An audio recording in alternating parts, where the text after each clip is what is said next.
Steve Tromans and the Howl Band, Saturday 24th of January 2004. Steve Tromans is a brilliant young pianist and composer presenting a new Birmingham jazz commission based on Allen Ginsberg's famous Howl poem. Oh, hello there.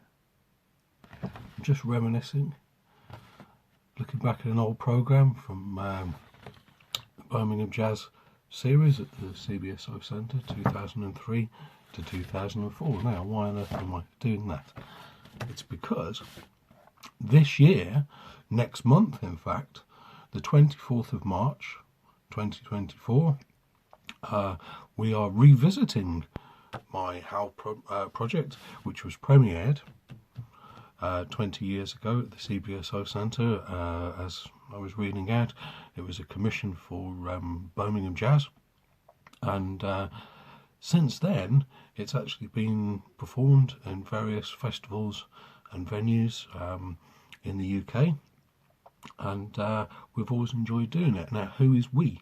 Well, me, obviously. I wrote the musical setting of this epic Beat Generation poem, Howl, by Allen Ginsberg.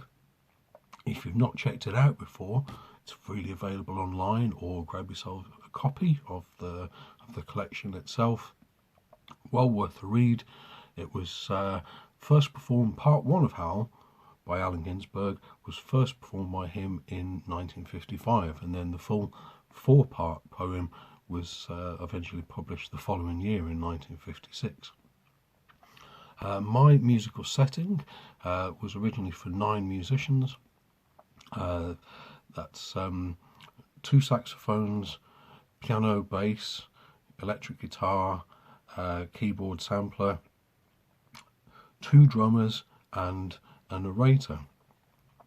Since then we've performed it in other settings. We've done a trio version one time at Glastonbury Festival in 2005, and then we've also performed it more recently as a quintet, and nowadays when it is performed, it tends to be performed as a sextet, and that's the lineup that will be performing on the 24th of March at Symphony Hall, Birmingham, in the Jennifer Blackwell Performance Space. The sextet consists of myself. The narrator is Sid Peacock, who I first collaborated with in the Howl project. I saw Sid perform at Fizzle, the Fizzle Club, which at the time I was co-running with other musicians, and I saw his band perform, and I saw him doing some narration and other things, and I thought, this is the right guy for the Howl project. So since then, Sid has been the voice of Howl. On saxophones we have Chris Young and Zosa Cole, both extraordinary players, and both who joined my Howl band in relatively recent times. Zosa most recently, and Chris before him. The rest of the band are from the original lineup: Mike Green on double bass and Miles Levin on drums. So, narration, 2 saxes, piano, bass, drums. And the poem itself, in its 4 parts, tells a story. Part 1 is the longest part. It's the famous one that begins with, "I saw the best minds of my generation destroyed by madness," and Ginsberg is referring to, throughout the whole of that part, people he actually knew, people on the New York scene, the poetry scene, the art scene, people that he was familiar with, and he tells their stories. But it's not something you can't relate to. The stories that he tells of those people's experiences are easily relatable to, because we all know the stresses and strains of the artistic life. Some of the things that he describes we've been through ourselves, or we know other people who have been through that. So there's a human connection there. It's not difficult to grasp. And part 2 is a cry against the military-industrial complex. In fact, a cry against this drive for profit and death, essentially. Ginsberg invokes the old god Moloch, the idol Moloch, and in the whole of part 2 describes how Moloch has its grasp on the world, the civilized world as we know it, and how it the drive to sacrifice the young, to sacrifice everything, the cost, for the benefit only of a few billionaires or whatever, or arms dealers, or the powers that be. That is the death drive, if you like, of the modern era. Then we take a break. Everyone needs a break after that.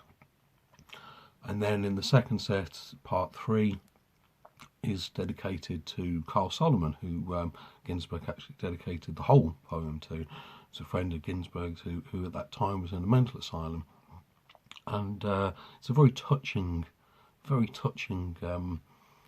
personal elegy to his friend, and it gives us the opportunity to some very tender moments in part 3.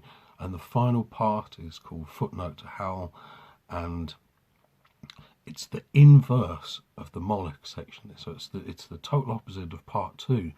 It's the holy section. Ginsberg describes the holiness of the world in as many different ways as you can think to describe it. It's an extraordinary way to conclude the poem, and it also gave me the opportunity to pay homage to one of my favourite artists, another favourite artist of mine, the singer-songwriter Victor Jara of Chile, who was murdered during the Pinochet coup in the 70s. And I use one of Victor Jara's songs.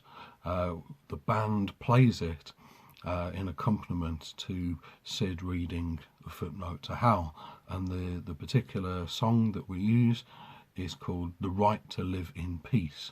And I think that's first of all, it's a very important statement, and it's also it seems a fitting way to finish the Howl setting. So I would invite all of you, if you are able, if you live in Birmingham, the West Midlands, or you're able to get there. It's a Sunday afternoon, Sunday the 24th of March this year, 2024, and we start at 3 p.m. Now, if you go onto Google and you type in Steve Tromans Howl, you will find all the details on the B Music website, which is the Symphony Hall website, and you'll be able to get yourself a ticket, which is very important, and read a little bit more about the project and hopefully get yourselves along there. And I would, we don't perform this work very often. I would appeal to you that it's a very good idea to come along. So I hope to see you there. Very best wishes. Bye-bye.